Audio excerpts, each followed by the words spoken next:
जय श्री कृष्णा। आज एकादशी का दिन बहुत महत्वपूर्ण। आज के दिन इस श्लोक को जरूर श्रवण करें। विशेष लाभ तो हर दिन होता है, लेकिन एकादशी पर कुछ विशेष लाभ होता है। ये 10वें अध्याय के कुछ श्लोक दास अर्थ सहित आज श्रवण करें और इसका आनंद लें। एकादशी के साथ साथ श्लोक का आनंद, भगवान श्री कृष्ण का आनंद क्या संदेश है इस संसार के लिए, इस मानव के लिए। तो आइए श्रवण करते हैं श्लोक नंबर 6। महर्षयः सप्त पूर्वे चत्वारो मनवस्तथा मद्भावा मानसा जाता ये सालोक इमा प्रजा। देखिए इसमें क्या संदेश है। 7 महर्षि जन, 4 उनसे भी पूर्व में होने वाले सनकादि तथा स्वयंभुव आदि 14 मनु, ये मुझ में भाव वाले सबके सब मेरे संकल्प से उत्पन्न हुए हैं, जिनकी संसार में ये संपूर्ण प्रजा है। ये संपूर्ण प्रजा है, ये सब मेरे संकल्प से उत्पन्न है। आज संसारी मानव कहता है कि ये सब मेरे हैं, ये मेरे अपने हैं। सब उस प्रभु की माया है, सब उस कृष्ण कन्हैया के हैं।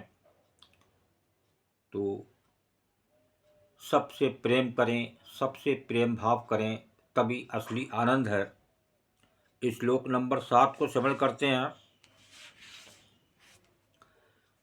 एतां विभूतिं योगैः च मम यो वेत्ति तत्त्वतः सो विकम्पेन योगेन युज्यते नात्र संशयः। ये 7वां श्लोक था। इसमें भगवान श्री कृष्ण क्या संदेश दे रहे हैं, इसको श्रवण करते हैं। जो पुरुष मेरी इस परमैश्वर्य रूप विभूति को और योग शक्ति को तत्व से जानता है, वो निश्चल भक्ति योग से युक्त हो जाता है। इसमें कुछ भी संशय नहीं है। देखिए, जो उनकी विभूति की और योग शक्ति को तत्व से जानता है, कि भगवान कृष्ण के बारे में उनको तत्व से जानता है, ये आत्म तत्व जो इस शरीर में है, उसमें भगवान श्री कृष्ण वो परमेश्वर परम पिता, जो माता भी है पिता भी है, वो इसमें रोम रोम में रम रहा है। रोम रोम में रमत स्वामी। आइए 8वां श्लोक को श्रवण करते हैं। अहम सर्वस्य प्रभवो मत्तः सर्वं प्रवर्तते इति मत्वा भजन्ते मां बुधा भाव समन्विताः। ये 8वां श्लोक है। मैं वासुदेव ही संपूर्ण जगत की उत्पत्ति का कारण हूँ। देखिए, सारे जगत की उत्पत्ति का कारण वासुदेव, वो कृष्ण कन्हैया खुद इस श्लोक के माध्यम से संदेश दे रहे हैं। आज संसारी मानव ये कहता है ये मेरे हैं, इन्हें मैंने पैदा करा है, ऐसी गलती ना करें। सब ईश्वर के अंश हैं, ईश्वर अंश जीव अविनाशी। रामायण भी ये बोल रही है, तो कम से कम ये अपना अपना ना करें। सब प्रभु की देन है, सब प्रभु की माया है। तो मैं वासुदेव ही संपूर्ण जगत की उत्पत्ति का कारण हूँ और मुझसे ही सब जगत चेष्टा करता है। इस प्रकार समझकर श्रद्धा और भक्ति से युक्त बुद्धिमान भक्तजन मुझ परमेश्वर को ही निरंतर भजते हैं। आज इस संसार में वो किसी रूप में भी, लेकिन सारा संसार एक ईश्वर को जानता है। वो भजे, चाहे कृष्ण के नाम से, राम के नाम से,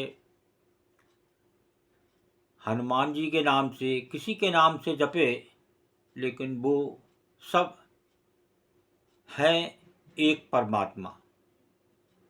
तो आइए श्रवण करते हैं अगला श्लोक। नमा, ये 10वें अध्याय का ये क्या संदेश देना चाह रहा है।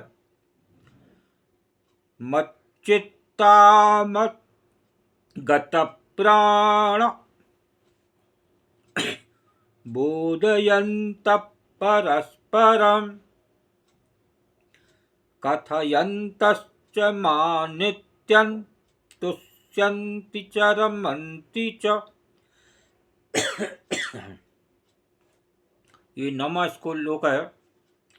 इसमें भगवान श्री कृष्ण कह रहे हैं, निरंतर मुझ में मन लगाने वाले और मुझ में ही प्राणों को अर्पण करने वाले भक्तजन मेरी भक्ति को चर्चा के द्वारा आपस में मेरे प्रभाव को जानते हुए तथा गुण और प्रभाव सहित मेरा कथन करते हुए ही निरंतर संतुष्ट होते हैं और मुझ वासुदेव में ही निरंतर रमण करते हैं।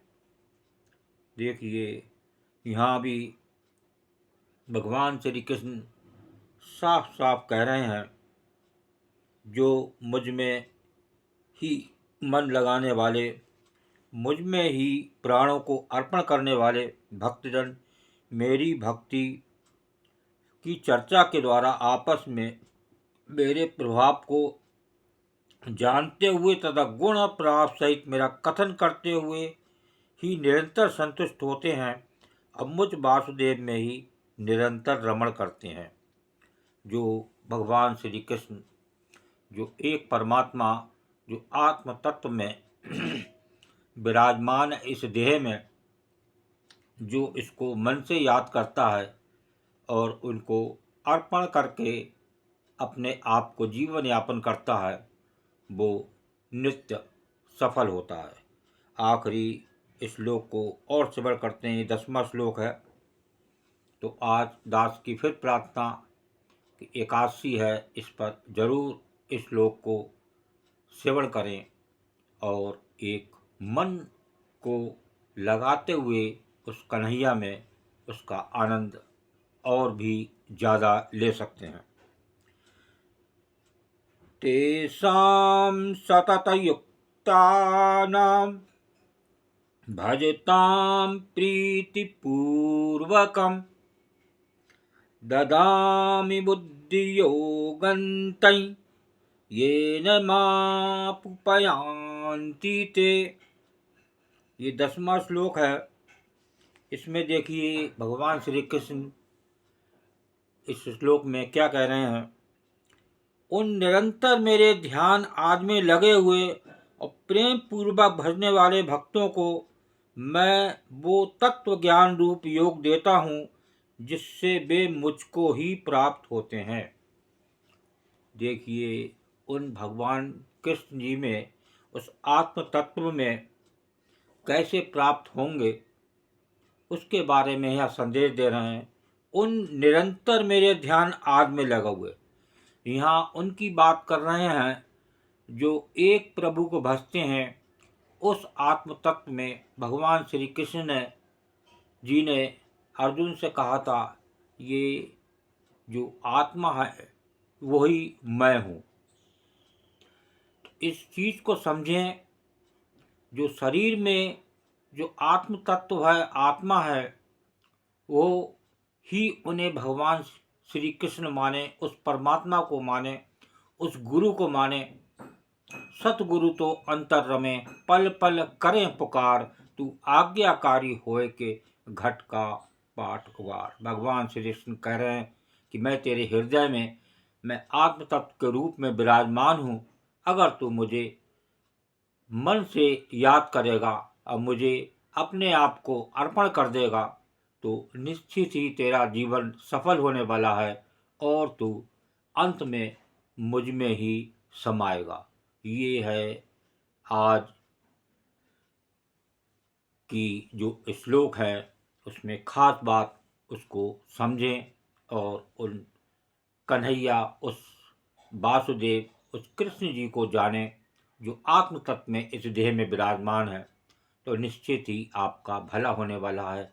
आज एकादशी का दिन, फिर दास की प्रार्थना कि इनको किसी न किसी समय निकाल कर जरूर श्रवण करें, तो निश्चित ही आपको लाभ और शांति मिलने वाली है। ओम ब्रह्म सत्यम सर्वदा।